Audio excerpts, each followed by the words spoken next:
Hello, hello. Welcome back to another episode of Secrets of a Bridal Seamstress. Today, I get to share an interview that I had with Faith St. Jules. She's probably one of my favorite sewing influencers out there. She's a sponsored rep for some pretty big brands in the sewing industry. So she knows what it's like to have a passion like sewing be turned into a job and then still making time to have like joy projects mixed in there. So she has her list of projects and like pattern testings that she needs to go through. And just to keep things fun, she makes sure that she balances out the work projects with some fun joy projects sprinkled in there as well. So I think you're really going to love this episode because I know that I have felt stuck in that slump where it's like, I love to sew, but I'm sewing for clients all day. Like that's kind of the last thing I want to do when I come home. But I also love quilting and I love making my cute little like gift ideas. And I used to love making clothes back in the day. So Faith is here to help us get back to our fun sewing roots. So Faith, take it away. All right, Faith, thank you for joining us today. I feel so flattered that like you made time for us. So thank you. Of course. Nobody's good enough to make time for anybody. Thank you. Of course. Well, I love following all of your creations and your posts and just your creativity. And so I wanted to have a little conversation to inspire our bridal seamstress listeners to keep creating for the fun of it and for the joy of it. Because that I think that's something that kind of gets kicked to the wayside, once we start making money with our passion. You know what I'm saying? It can be so easy to like forget that like, oh yeah, we can still enjoy doing this. Yeah. So that's our mission today, listeners, is to encourage you to keep creating. So Faith, how about you start by chatting about when you started to sew? I'm checking out your cute room behind you and all of your fun tools. Don't look at this little creation I was working on. I love to like just sometimes go back to the dress form and create or hack a pattern. Yes. Something I was working on, a dress. But one of my bad tendencies is I'll go, I'm going to make this without double checking to make sure I have enough of the fabric. Oh, right. Yes. So you have like half of the dress. Yes. And so, no, I'm just going to have to turn it into a peplum top instead of a dress. Oh, cute. Oh, perfect. Yes. That's how you just compromise. Yes. But yeah, I love my sewing room. I'm actually going to do a tour later on my YouTube channel. Yeah. Oh, fun. I'm just. Okay, if you get it done before we post this, I will add a link to the show notes. Thank you. Thank you very much. Yeah. So how long have you been doing this? Just sewing? Yes. Oh my goodness. So I always say I started sewing seriously around 2012, 13, but I've been sewing since I was a little girl. That's typically when it starts is like, It does. were you sewing by hand or were you? By hand. So we had a neighbor, Miss Betty, loved her. When my parents would go to work and we get home from school, we would stay at her house, my sisters and I. And she was very creative. She did pottery. She had a kilt in the back and we would make pottery. She taught us how to knit, how to crochet, how to sew, how to paint. Wow, Miss Betty. Okay. Yes, whatever there was, she was teaching us how to do it. So I know how to paint a little bit, but it's one of those things you don't keep practicing, you lose it. Yeah. But I remember she had this beautiful Singer sewing machine. And I was like, oh, she pat my head, said, not yet. First you learn with your hand and then you go to the machine. And I'll just, every time I'd be there with my hand stitching, I'm like, but yeah, she taught us to sew by hand. She would like use our Barbies to teach us how to make tops and skirts by hand and how to do different hand stitches to secure and things like that. Mm-hmm. So I know how to sew by hand. Am I a novice? No. Because like I said, if you don't continue practicing it, you lose it a little bit, but I do know how to sew by hand. Yeah, yes. And yeah, that probably helps with just like even like straight stitching or kind of getting an overview of, So, okay. Thank you, Miss Betty, wherever you are. Right. No, but she didn't just do straight stitches. She did like these intricate stitches. I think she used to do hand embroidery. Oh, okay. Yeah. I never got to that far, but yeah. Yeah. So then did you like continue sewing or did you kind of pick it back up as an adult? Well, I continued sewing for a little bit and then I got to like middle school. Mm-hmm. And then I guess I just fell off from it, because it was cooler to go buy your clothes and things like that. Back then it was completely all in the 90s, it was Oh like yeah. Yep. brands. And Yes. so, Yes. I was into my Jinko jeans, my DB shoes, my, Sublime t-shirts. Yes, I was one of those girls walking around with my Sublime t-shirts and like the Doors and all that stuff. I love the Mhm. classics. But and I had an eyebrow ring in high school and What? but yes, I was trendy. I lost it a little bit. I still had the desire for it, but I kept becoming a teenager trying to figure out who you are. I kind of lost Yeah. it. I picked it back up actually when I became a mother. Mm-hmm. Yeah, we fell on some hard times. When we lived in Florida, and it was like, gosh, I need to buy the kids clothes. And so I would take my husband's old shirts and my old things, and I would make clothes for them out of it because I couldn't afford fabric like that at the You time. are kidding. That's so funny because when you said hard times, and then I'm like, but fabric is so expensive. So I was wondering how you were going to be saving money Yeah, by making yeah, stuff. But you, yeah. okay, I've walk been us through that, please. Let's take a little break. How would you take your husband's shirt and then make something for your kids with it? Well, so I have some old pictures. So for That's amazing. instance, my daughter, I'd make her little shirt dresses with his shirts, and so I Cute. would take his shirt, and then I would you know, take away the neck collar a little bit because it's huge on her, Yeah.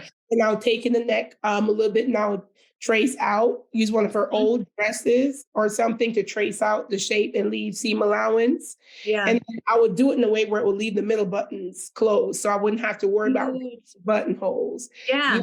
I kind of like trace around and I'd put back the collar and all that stuff and make her little dresses. I would make her stuff out of old t-shirts. I'll go to thrift stores and buy things like, like on Wednesdays, the thrift store in Florida, even here, they have 25-cent Wednesdays. So I'll Oh, go and get thrifted stuff, wash it yeah. really good and redo stuff for the kids. And like I was making onesies, but I didn't know how. So I made onesies by just like I would just like leave this opening in the side. It was atrocious. So I could get their neck through it. And then I didn't have the tabs to buy the tabs that did the crotch thing. So I would sew that together. And it was a mess, but they were clothes.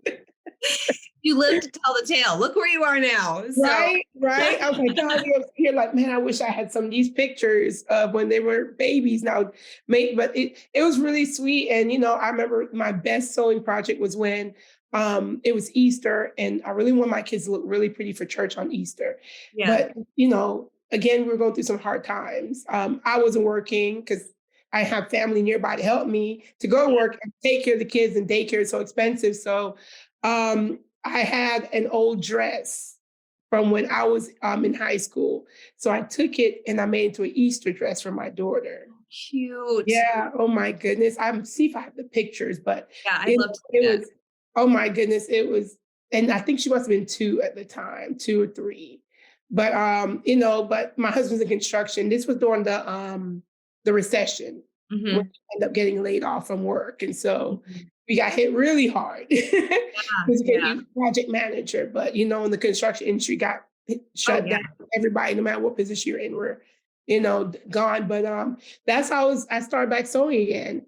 And but I was using someone else's sewing machine because I couldn't afford one. And then Mhm. we moved here and we moved to the house. So in 2013, my husband was like, Merry Christmas. And he bought my very first sewing machine, like of my Oh, own, where I wasn't borrowing someone else's. He yes, bought my yeah. own sewing machine. And so like I've just been going since. And then I started doing formal wear. I was making stuff for people in New York, all over the place with like, oh, Wow. so, yeah, it just started How from did word. word spread like that? Yeah, I don't know. It was word of mouth. So I made a dress and I put it on my Facebook page, on old Facebook page, Yeah. about sewing. And this lady here in Georgia, I make her formal wear. She goes, I'm going to tell my family about you. But I realized she had family in New York. So then her cousin reached out to me, wanted me to do a sweet 16 for her daughter. And Mhm. I tell anybody, it's really hard sewing custom clothing for people from a distance if they can't fly in and try it. Like it was a lot. It was one of my Yeah. hardest projects trying to make sure the sizing, especially because they go to get themselves sized or Yeah. measured, and everyone doesn't measure the same. But that's one thing I I think so come to too. find Yeah. out. Yeah. That's one thing I found out from sewing custom clothing. Everyone does not measure the same. It's Hmm. best you measure yourself Yeah. because yeah, the mom, she had a knit dress and this, she's bigger in the arm area in certain areas. So it was stressful. Yes. So that's when I stopped sewing for people out of state, and I'm just Mhm. gonna stay local. So this one lady, she kept me busy. I did all of her dresses and formal wears. I did some prom dresses, and then I dabbled and went into doing hair too. So yeah, because Oh, my yeah, I mom, just saw your post that you did your daughter's hair recently. yeah, I did her hair recently. Yeah, And I stayed up all and night. I did my hair What? like, You can do your own? yeah, yeah, yeah, yeah, yeah. My mom taught us when we were little. She said my mom's belief is always know how to do it on your own, so that you don't always have to pay someone else to do it for you. Oh my goodness. How do your arms not like It's not as good now because I had to have. So I was doing hair. So like I said, I'm a hustler. Okay, always that's what figure I'm out how gathering here. to take care of my family and take care of me. Like doing hair, and it helped me to like pay my rent in college. Mhm. So Yeah. I was doing hair for quite a while, braiding hair and making my own wigs and things Yeah. like that. And yeah, on the sewing machine, you can actually sew wigs, like sew wigs together. Oh my goodness. Okay, we can add that Yeah. to our skill collection here. Yeah. That's my Wow. dad always says, you are the Jill of all trades. Um, so I was doing that, and then I went to formal wear for prom. But the downside, my kids were still really small, and I was literally in my sewing room all day. People think because Wow. you're at home, but I wasn't. My husband's taking up a lot of the to-do list, and Hmm. I felt like my door was always closed to the kids because I didn't want to come in there, and I had carpet, so stepping on the needler things, and Yeah. I felt like I didn't have enough time with my family because I was running here to fit this person and doing this and sewing this, Yeah. and I think back then I didn't truly know how to manage my time well, if I'm going to be Mhm. honest. Yeah. So I ended up leaving it alone for a while, especially because not everyone understands that you have to pay for people's time and skill. Hmm. That one lady wanted me to make her this gorgeous dress. And I told her my price. She goes, I could get a dress like that in Macy's for 200. That's nice, but Macy's not sitting down there stitching and measuring and making it Yes. custom to your body. Hmm. And Hmm. so after doing that for a little bit, I said, you know what? I think I'm done. And then I just started sewing for fun. Yes. Yeah. And then I know you became, well, I don't want to skip ahead, but tell us how after you kind of like put it aside, like sewing for other people, how did you continue to make money with your sewing? This is very exciting. Well, of course, when you close your business, you're like, oh man, it's not going to make money anymore. So basically, become the sewing influencer. Hmm. So I just started post on Instagram. I think in 2017 or 18, some of the ladies from my church were like, "You should post your stuff on Instagram." I was like, "Insta who? What is?" They were like Instagram. So I got on Instagram 2016, 7. Well, I started on one page just posting my family and some of the stuff I made. And Mhm. then I saw people saying, hey, you should put your niche and this and all this stuff. And so then I created a sewing page. And then I guess back then Instagram was a lot easier because you didn't have the I algorithm Yes, affecting you. absolutely. I was So just talking to somebody about how like I feel like 3 years ago was like my Instagram prime. exactly. It's just so hard. It Anyway, that's is. a different subject for another day. But so Well, you it's got hard it. because of breed, but Yeah. yeah, like I started posting just things I make, and then Mhm. I started a YouTube channel, like sharing what I'm making and Yeah. like doing some how-to videos and things like that. And then some of the brands caught wind of it and started paying me to test out their new patterns. Then I got some brands that were What paying was me. the first call like when you got that first email or call from a brand and you're like, oh my goodness, they want me to sew for them? Like, were I you was like, was it who like me? yes? I was shocked. I was like, me? Yeah. What? What? I was like, and my husband's like my best friend. So first thing I did, I got the email. It was like, hey, we love your platform. We love your sewing. We would love for you to help us to put out, to advertise our new pattern coming up, whatever, and things like that. I was like, sure, guess what? Somebody sew for that.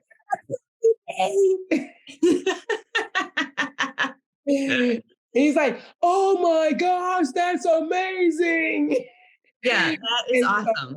yeah, it was amazing. It was an amazing feeling. It felt like, and that's why I say, like, I really believe when you do it for the love of it, you know, you do your best, and then people will notice that because Mhm. people want you on their team when they see you love what you do.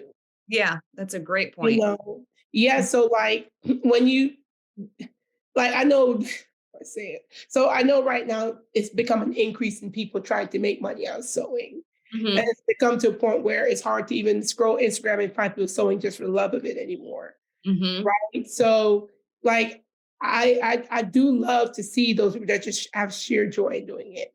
But you can still love it and make money from it though. Mhm. Like I think sometimes we take it so seriously, like I have to do this perfectly and I have to get it right because I need to post on Instagram and on this and it has to look just perfect. I take pride in saying, oh my gosh, I messed this up.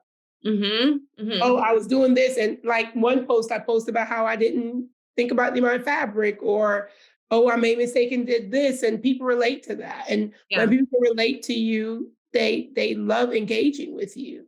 Mhm.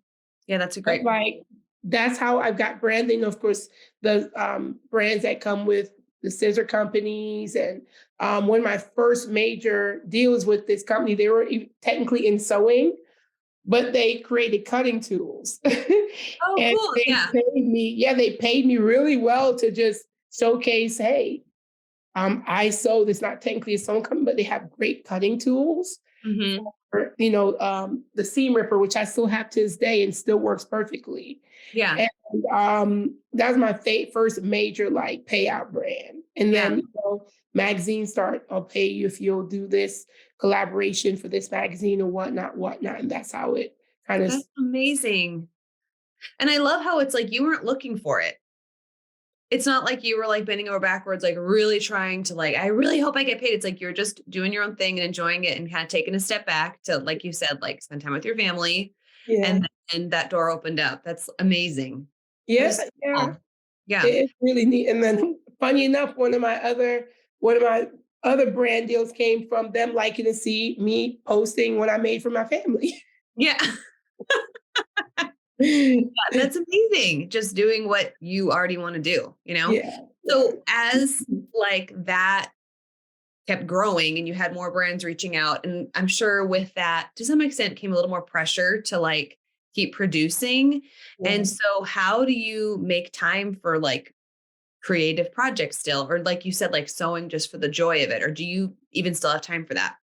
That's a perfect question for the season I'm in right now, where, I kind of fell to a place of just, we always say in community, lost my sojo.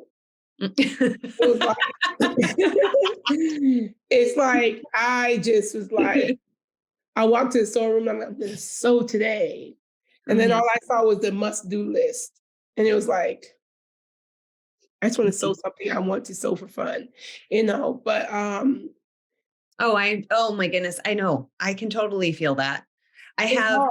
yeah, because at work I have like a storefront for my business. And so Yeah, like I have my own little sewing set up here at home, but then it's like by the time I get home, it's like, you're tired. I don't want to look at a sewing machine. Exactly. And so and I think I can speak for a lot of listeners who they want that back because it was like, that's what got us into this industry in the first place was just loving to sew. And like, I have these like patterns that I've bought the past few years that I'm like, I want to make them now. Like, I want to prioritize time to make them. So hearing you say that, I'm like, okay, I'm not the only one. I No, know we're you're not the not. only ones.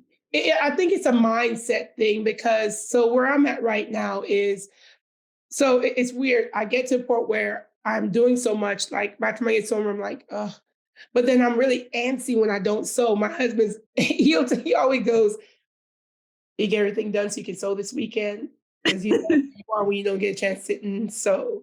Like it becomes something So that cute. just brings me joy. To when I'm not sewing, I just fall into a slump. So I know Brittany Jones came up with this thing called Sew in 30, which I love. It's like take 30 minutes a day, just sew a little at a time, a little at a time. If Mm-hmm. you're making a dress, sew for 30 minutes. And if you have more than 30 minutes, sew for 30 minutes to an hour. Then get Yeah. up from there, go take care of the rest of your responsibility, come back the next day, sew for another 30 minutes. And I love that. Like I've been putting that into practice so that I don't become overwhelmed, Mm-hmm. And but for me, I feel like part of it is making sure when you're working with a brand or like for instance, me working with Baby Lock, it's like letting them know, okay, this is how I work. This is my creative process. Don't worry about the money or the free stuff or whatever. You have to make sure they know who you are and how you operate. Because if not, it can cause conflict when you're trying to put out a person that you're not. Mm-hmm. And when you can't fulfill your obligation because it's forcing you to step outside of who you really are, it becomes stressful. Yeah. Yeah. I'm like, I told him, I said, look, I'm a very creative person. I don't like to feel like people tell me exactly what to sew or exactly what to, you tell me, hey, we need you to promote this. I got it. I'm creative. I'll Yeah. creatively show how to do it. But when you kind of fine line every step of my process, it takes the joy out of it for me. Mm-hmm. Yeah. Yeah. So I always say, make sure if you're going to work for a brand or whatever, you make sure that you say who you are, how your process is, because then at least they know who they're getting. Right. Right. Oh, And if you work together, they're able to say, you know what, Faith, so once a month, I need this done. mm-hmm. Or, okay, that's fine. I got an idea. I'm going to do this and that so I can promote your brand while still keeping it genuine to who I am, Yeah. you know. So do you still even have time to make stuff that isn't associated with your brands? Yeah. Oh, okay. Yeah, I still do. Like I mean, and I will say now more so, it's not even so much the sewing, the business that's taking time, it's my kids. Mm-hmm. Because they're so involved in so much. So now I have not just the brand, but I have to make time for doing my brand work, getting my daughter here, getting my son there, taking care of dinner, make sure you spend time with your husband, all that stuff. And you're Yeah. like, I need to figure out how to prioritize that. Mm-hmm. So that's what's been taking away from it. But I've come to find that I do better at night. When Yes. Yeah. everyone's calm and at peace, I come in here and I just sew. And Yeah. I put my movie on, my Netflix, and I'm just sewing. Like the other night, I didn't go to bed till 6 o'clock in the morning, unintentionally. I was Oh just, my goodness. I was having so much fun. I was sewing and this. And when I looked, I was like, oh my gosh, it's 4 something in the morning. And then that's what I get. It's this coffee spot I by my. can't say I've ever been to that point where I'm like, I'm having so much fun sewing. It's 4 a.m. Well, I've been to that point quite a bit, especially when I had my business, Yeah. because I was trying to deal with the kids during the day. And Yeah. then by nighttime, I go and sew and try to finish up my project so I can turn Yeah. them into their owner.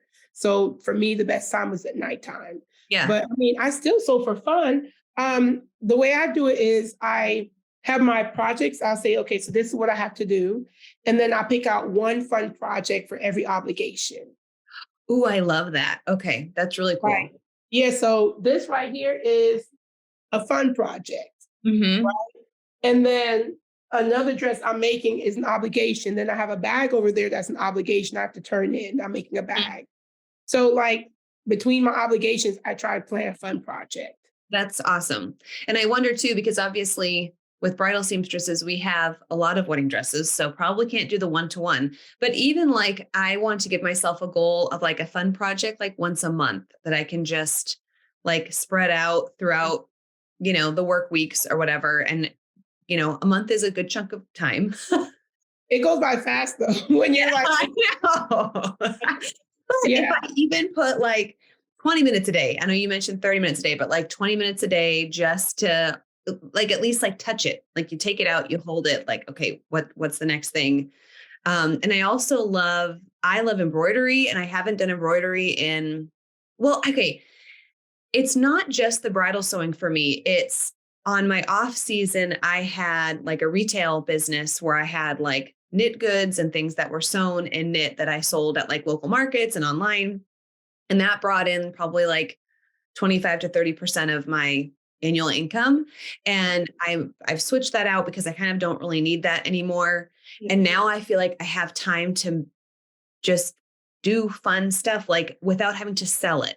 And I Yeah. think that's kind of what took over for me was like, even when I was knitting, which is usually fun and relaxing, it's like, okay, well, this isn't really for fun because I have to sell it. So it's like, like even busting out the embroidery projects again with the intent to maybe like give it to a friend or just like have it in my kitchen. It's like a totally different, and it's almost like, am I allowed to do this? Because it's not necessarily being productive. It's like just for fun. You know what I mean? And it's like, why do I put those We're not up? machines. We're not machines. We can't Yeah. just be producing all day, every single minute of the day. Yeah. We're human beings. And, even with the 30 minutes, like what I like is it doesn't necessarily have to be 30 minutes. Like for me, sometimes it's just, okay, today I'm going to cut out my pattern. Yeah. Yeah. Tomorrow, I'm going to cut out the fabric.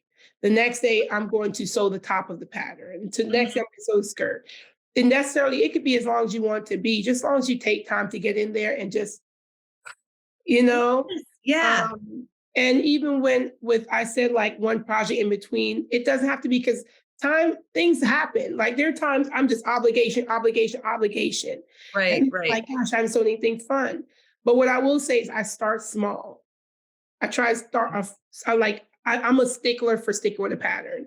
Some Mhm. pattern cuts may be like, she keeps sewing our old stuff. Because I will take a pattern and I'll make like 15 different outfits out of it. That's awesome. I love to hack a pattern. But I love that because then it's like you're not like figuring it out every single time. Right. It's like that gift of like, okay, I know what the next step is. Okay, I Yeah, have exactly. the Green Line Studio Lark tee. I've Uh, used the heck out of that thing because you can do like, I've made a couple dresses out of it. It's like, you can do like scoop neck, V-neck, long sleeve, short sleeve, tank top, whatever. Like there's all these different versions and then you can just make it longer. It's like a tunic and it's like, okay, I love that thing. And then I don't have to think so hard about every step. I love that time with the pixie top. I love the pixie top. Like by oh my goodness, why I just forget the name. Um Chalk and Notch, pixie Okay. top. And I've made that thing into a dress. And it's a top and dress, but I've done the dress, I've done the top. Yeah. I've made a crop top. I've made to a maxi dress. And then also the Friday pattern comes saguaro pant set. Love that Writing these down. oh my goodness, like I've used it quite a bit. And even like for me, McCall Simplicity, gosh, it's a pants pattern I've used so many times. I've made it into a jumpsuit. Because so what the biggest thing I love to do too is I love to take three different patterns and make it into one look. Like I'll take the sleeve from that pattern, the bodice from another pattern, pants from another, and make a whole jumpsuit Mm-hmm. or dress or something like that, or Yeah. I Yeah. love that button-up shirt. I think I'm gonna add this skirt to it to make it into a dress. And Yeah. I love mixing patterns and doing all these things. And sometimes I feel like the obligation comes where you're like, oh, there's a new pattern, I'm gonna get it because new and I want to be seen doing it. Mm-hmm. I'm like, whatever it is you love, just go for it and just have fun with it. Yeah. And one thing that helps me too is like, so some obligation projects turn into my fun project. So, 'cause I'll take, say, I'm doing embroidery on the sewing machine to show an embroidery feature. Mm-hmm. I'll take one of my fun projects and just add embroidery to it. Oh, cool. You Yeah. know? Or Yeah. like if I'm making a custom piece for someone, because if everyone's a blue moon, I will say yes to certain people when they ask me to make things for them. Yeah. So I still do custom clothing from time to time. And they'll say, oh, I want a dress, and I'll have a pattern. Mm-hmm. I'll take that pattern and make her a dress, and then I'll take that pattern again and make something for myself out of it. Now So I'm that already out. I don't have to make recut yourself. something. Yeah. So what do you think people like crave the most with a creative project? Like, is it just letting go of maybe like pressure, like work pressure, or is it the accomplishment or just the freedom to create something? Like, what is most fulfilling about like sewing for fun for you? I think it's all of the above. Mm-hmm. For me, so it goes deeper for me actually. Um, I was in the military for 9 years and I served in Iraq. Oh, So wow. yeah, so when I came back, I struggled with severe PTSD.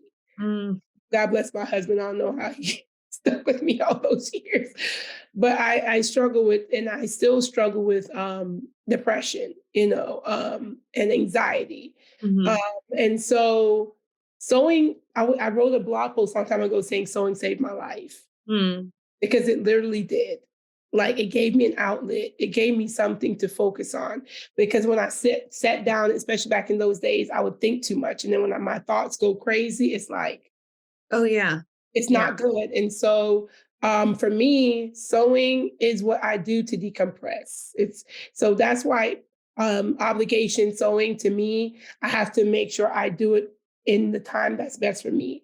I have to make sure that how I do it, it fits my life and my mental space. I would Mhm. never say yes to something that I know is going to overwhelm me. Yeah. You know, that's first and foremost. But yeah, so for me, it's mental health. Sewing for me is mental health. It helps me to decompress and after a long day. It helps me when I'm overthinking to just get in there and just let the machine do the work for me. And it's the creative process, like to be like, oh, I made that. Like, Yeah. and I don't care what anyone says, the thing that makes me feel the best is when I walk out, people are like, I love your dress. I'm like, I made it.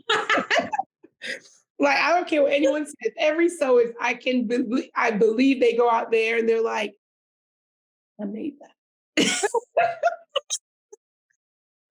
Like, it's a joy. And so, Yes, yeah, yeah. all of the above for me. It's my outlet. It's the creative process and being able to say, wow, I did that. Like, Mm, especially being in anything, whether you're a mom or a worker, someone who work in the field where you're doing for people all the time, mm, always that one thing you say, I did that for me.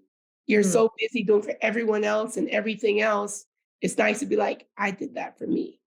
Yeah, and I enjoyed it as I was making it.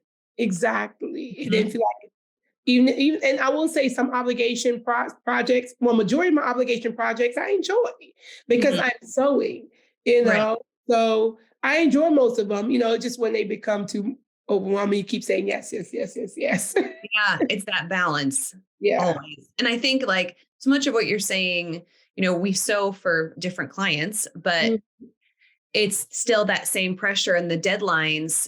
We still have deadlines. And it's like when we show up to our sewing space, it's like, okay, this is what needs to get done first. And I just think like, especially for like the bridal seamstress listeners, we have our, crazy wedding season, which at yeah. least in like the Northern hemisphere, all of us are in the middle of there, right? you know? And Yeah. so the thought of like, okay, you want me to like make time now to make a cute maxi dress or whatever. And then when it comes to like down season, some people are like, I don't even want to look at my sewing machine because, I'm just so sick of like sewing and this is my Yeah. time to just have time off and cook or whatever. But then it's like, yeah, then you just lose that joy for what brought you in this in the first place. And so you've already kind of touched on this when you said, set the time like apart to just work on the projects like a little bit at a time. But what would you and how would you encourage somebody who's at that point where it's like, I can't even imagine sewing for fun anymore? So the thing that works for me is I have to, so that's why I told you I like things written. It keeps me motivated. Mhm, When I get to that point, I like to write down why I started. mhm, Like the why, and I think I did blog posts about this a long time ago, my why. I have to remind myself of why. Because if you don't remind yourself of why, you're gonna lose the how and you're gonna lose the desire to continue. And then and believe it or not, it will fester into your career. mhm. Because I feel like even people are like, well, I'm doing obligation, but if you don't no longer enjoy it, you're not going to give your best, and that's just my opinion. You're just going to do it because you have to, and Mhm. our best work comes when we're enjoying what we're doing, in my opinion. And so, for someone that seems like I just don't even want to sew anymore, I would say ask yourself why you wanted to do it in the first place Mm, and go mhm. back to that time. Like I wanted to sew, of course, for my kids. That my reasons has changed. Because your reason will change over the years, possibly. I did because it was that I had to. I needed to clothe my kids, and I was like, "Oh, I did used to sew." Then it Yeah. became my mental space, my mental health. It was like it's calming for me to Yeah. sit here and just sew, no interruption. And so I had to go. So I'm gonna feel like sewing today, and like, but I remember my husband said, "Well, doesn't sewing help you when you're stressed out? Because you seem stressed." And I was like, "Yeah, it does." Like, well, once you just go in there, maybe start. Just start something small. So I came here and I made like a cute little square bag, something small. So I would say Mhm. start with something small, a small project.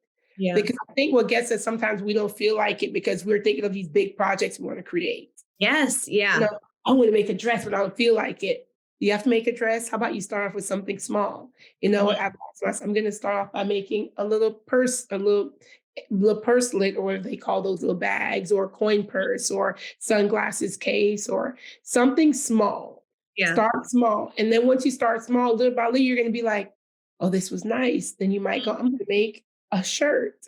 I mean, I always say, go to the patterns that are quick and easy to make. Yeah. Don't jump into big projects because then you will overwhelm yourself and you're already on an overwhelmed state. You're going to do something overwhelming. You're just going to be like, I'm done. Mhm. Right. So my thing is like to conclude that is, remind yourself of why you love doing it in the first place, and then start with something small. Mhm. And once you do that small thing, move on to something else and then something else. You Yeah. know, remove the distractions. If you have obligation stuff on your table, move out the way. Don't even look at it. Just focus on the fun. Yeah, no, I love that. And I think just even hearing you talk about it, I was thinking I wanted to get back into quilting because that was like my first sewing. Yeah. Well, I had some like, small projects, whatever, but like quilting was like my first love with the Yeah. sewing. And I'm like, I really want to get back to a space where I can just come and quilt again. And so hearing you say that, I'm like, I don't need to think about the big quilts. I can think about my quilt squares and Yeah. like work on a quilt square. And like I've had this like really cute, like almost like Dr. Seuss Christmas theme fabric. It's not Yeah. really Dr. Seuss, but like those bright colors, and it's like a snow scene. And I bought the fabric like at least 10 years ago. Like that's how long it's been. And I still have it in my head, like what I want the quilt to look like. But it's like, oh my goodness, that's such a huge thing. But if I can just break it up into like squares and also like have my home sewing space. And I know like everybody's sewing space is different. Like some people have professional spaces, some are sewing from home. So like I want to have my home space be more like fun sewing themed instead of like, okay, it's work out of home and then work in home. So I'm wondering if listeners, if you're sewing from home, like have a corner of your sewing space that's like just, for your fun projects. I don't know, or something that kind of Yeah, I inspires. mean, for me, well, you've seen it. For me, my Yeah. sewing space is what keeps me going. Is there? Words. I told you, words are my thing. Mhm. Affirmations, things like that. Like I need it. So, like on my wall, I have never give up, faith over fear. Because when I walk into my sewing room, that's the first thing I see, and I have it on that wall on purpose because it's right in front of the door. Yeah, that's so So cool. when I first, and then I have a mirror there surrounding Mhm. it because I'm talking to myself as I'm reading what's on the wall. So when I come in here, it's like, don't give up, just keep going. Mhm. So like put something on the wall that's inspiring, Mm. something that's going to remind you, like maybe a quote. Even if you don't want to sew it anyway, you'll be happy when you're done. It's fun, just to like get you in the mood, like make sure you space. And for people who have a business space and a fun home space, I'd say leave all your business stuff at the office Mhm. and then only have your fun stuff at home. So that Mhm. when you're at home, you want to do something fun, it promotes that rather Yeah. than doing work. Yeah. Yeah. Yeah. Yeah. No, I love that. So what do you see next for Faith St. Jules? Like this brand that you've built? Well, I am updating my blog. So Face St. Jules is down right now because I'm updating it. I'm actually switching over to a new brand, a new blog site. Ooh, cool. Yes, it will have a lot of things on there that incorporate me as a person because I'm sewing is not just all I do. I love to motivate and uplift people. So I had to think, how can I do that all in one space? So I have a new website that's going to be popping up soon. I'm working on new content for my YouTube channel, showing people how to hack patterns, like Ooh. taking a pattern and basically building a wardrobe. Because for me, part of the thing that makes me not want to sew sometimes is the cutting out a new pattern, cutting out a new pattern. So it's like, do I really cut a new pattern? Can I just take this and make a whole outfit for a Yeah. month? Work on this one pattern for 1 month. Yes. So that's what I'm working on for my YouTube channel, like showing people quick and easy hacks on and only using one pattern. That's And, awesome. so I'm working on that. I'm also working on, possibly collaborating again with Baby Lock because I'm an ambassador for Baby Lock, so I'm working on a new contract with them possibly. So that's what I'm looking forward to, and finally starting a business again. I Yes. get back into business again. Already have some things I'm working on, but I'm the type of person I get into my head, so I have to kind of like take my time Yeah. and make sure that it's how I want to be. But I have to remind myself, it doesn't have to be perfect, Faith. It just has to be you. And Right. so Yeah. And you kind of have the benefit of like, you already have a following of people who love you and who are excited for what you're going to put out there. So it's like, I, I don't want to say that hard part's over, but yeah, building the trust of your followers, I think is a hard part. So it's like, you have that behind you. So I think whatever you launch, we're going to be like, oh, yay, what's next? I appreciate you saying that because that's the thing. I get into my head because I don't want to let down the people who believe in me.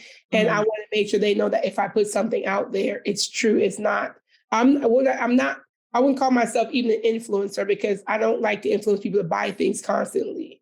Yeah. I like to influence people to buy into what makes them happy. It doesn't have to be things all the time. So if I promote a product, trust and believe, I really believe it. It's not because someone gave me something like do it, because I spent quite a bit. But I'm really excited about this business I'm starting. I don't want to say what it is yet because, but it's Okay. We'll see the receipts. yeah, it is. I'm excited because I think now I'm at a point where I am ready to get back into my business again, doing what I love. And so cool. I've been, why my page has been a little scarce. I've been posting as much as I used to because I've been prioritizing and focusing on building that up, especially with surgery coming up. I have a deadline to get all my stuff ready before that deadline. So Yes. Yeah. And sometimes it's nice to kind of like just take a step back and then kind of reprioritize and rethink like what you actually want to do. So it's kind of cool so I think when we're in the headspace of like constantly like moving forward and like building our business, whatever, we lose sight that it's like actually okay to like take a rest break and not always be on or not always be like moving forward. You know what I'm saying? And that's part of it because I'm funny enough, I'm on a podcast because that's one of my dreams. Because I'm great talking. Well, I don't know if you see my page. I've done Monday messages and I have my other social media page called Faithful Purpose, where I post uplifting messages and things like that on Instagram. And so I'm going to be doing more of that, but I would love to do it in a podcast form. Yes. But it's podcast not as easy as you think. Figuring out the name, you're like, gosh, someone has that name. It's like, oh, I know. Yes. It's hard. Like, I got an idea. I know the name. Google it. 15 people have that name. So, right. But it's not. But it won't be like a sewing podcast. More uplifting and words of affirmation and things like that. And just talking about life and similar to what I did here, how to overcome overwhelming feelings and just using what I learned through my journey with mental health to people who are going through it, because a lot of us in sewing community aren't just sewists. We're sewing for some reason. Yeah. Yeah. And I think you've always been like pretty open, like about your faith. And so that kind of seems like the next progression too. So I'm really excited. If it's a podcast, if that's the next step, I'm already a subscribing listener. So people been asking me too, like when I'm going to start my live with Faith on Instagram. I used to do like live interviews in the sewing community. Yeah. So I was like, I think I'm going to bring that back, but now that I know a set date for my surgery, I think now I can start working on a timeline for it. But it's a lot of things because I tend to have a lot of things I want to do. But my thing is always to make sure I prioritize and minimize. So. Yeah. Yes. I love that. Prioritize and minimize. Exactly. Yeah. Thank you so much. This is just so full of like nuggets. I'm so excited. I'm like, okay, I want to clean my office here and like set up my sewing table. And so I feel like if I'm feeling this excited, I know our listeners are going to be like just jazzed. So thank you. And then I usually, invite our speakers to share one final tip. So do you have any final tips for embracing the creative process again? Or I don't know. This is and I posted this in my Instagram stories today, my quote for today. And if you are following me on Instagram, check out my stories. I'm always posting daily quotes and uplifting messages in there. But today it said, it does not have to be perfect for you to be proud. Be proud that you went from, I can't do that to, wow, I did it. Yeah. Yes, that is so good. Especially for those of us who obsess over the little things. And it's like, nobody else is obsessing over them. So I can let it go. Bridal, especially like the people who are listening about bridal, like be proud of yourself. There are many people who are like, I wish I could do that. You actually did it. So it doesn't have to be perfect, but just make sure you're always proud of yourself because you did something you couldn't do a year ago or a month ago or a week ago. Yeah. Yeah. And even sometimes just trying the thing is the success in itself. Oh my goodness. Yeah. Well, Faith, thank you. I'm going to include all of these. I wrote down the patterns that you suggested. So we're going to have like packed show notes with lots of like fun links. So thank you so, so much. And I'm sure our listeners will be checking out all of your multiple Instagram pages, and then we'll be tuning in for this hopefully upcoming podcast. So I know, like, on. Thank you so much for having me. I really enjoyed myself. Thank you. It was a pleasure, a privilege. So thank you. Thank you for being here.